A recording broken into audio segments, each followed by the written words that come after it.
violent solar outburst hits our Earth, the Moon, and Mars in a scientific first.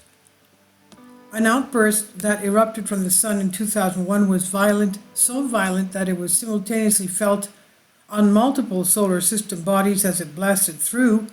For the first time, instruments on Earth, the Moon, and Mars all recorded powerful solar activity, even though the planets were on opposite sides of the Sun at the time. It's a suite of detections that can help us better understand solar activity and assess the potential impact of that activity on space exploration efforts. The Sun spewing radiation and particles into space is nothing new.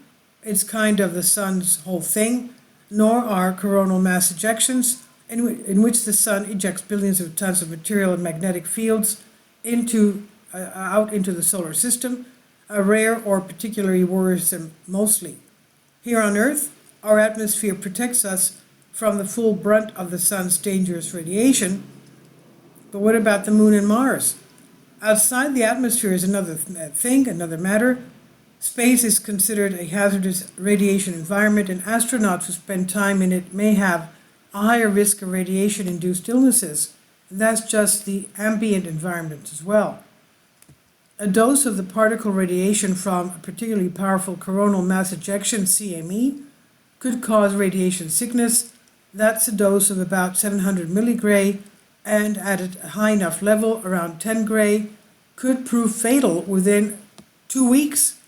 CMEs are capable of delivering those levels. We've just been relatively lucky so far.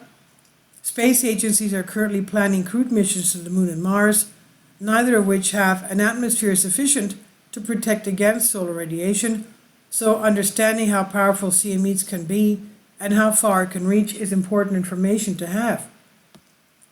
On October 28, 2021, a wealth of this information landed in our laps.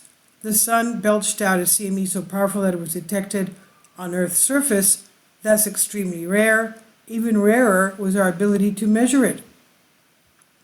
The European Space Agency's ExoMars Trace Gas Orbiter, NASA's Curiosity Mars rover, the China National Space Administration Chang'e 4 moonlander, NASA's Lunar Reconnaissance Orbiter, and the German Aerospace Center's EU CROPIS Earth Orbiter, and ground-based neutrino monitors on Earth all detected the influx of radiation.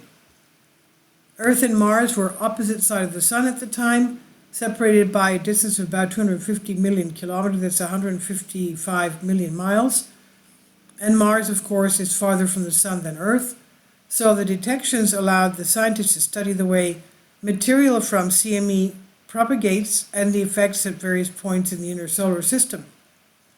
On Earth, the orbital dose of radiation would have been 10 milligray, but the surface amount was negligible.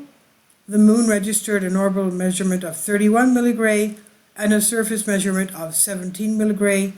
Meanwhile, on Mars, the orbital measurement was 9 milligray and 0.3 milligray on the surface. Our calculations of the past ground level enhancement events show that, on average, one event every 5.5 years may have exceeded the safe dose level on the Moon if no radiation protection had been provided, says astronomer Jingnam Guo of the University of Science and Technology of China. He led the analysis. Understanding these events is crucial for future crewed missions to the surface of the Moon. The good news is that when a CME erupts, we usually have a bit of advance warning.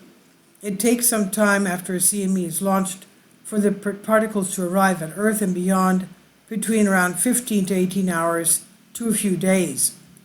Knowing how CMEs propagate and how powerfully will better equip space explorers for battening down the hatches when a solar storm approaches. The research was published in Geophysical Research Letters, and this is on Science Alert by Michelle Starr. Please leave your comments, and thank you for your support. Please support my Patreon account. The daily posts are 5 videos daily, and they are totally different from what I have on my YouTube channel. Thank you so much for your support and that you find all my content so interesting. You'll find the Patreon account details in the description box below.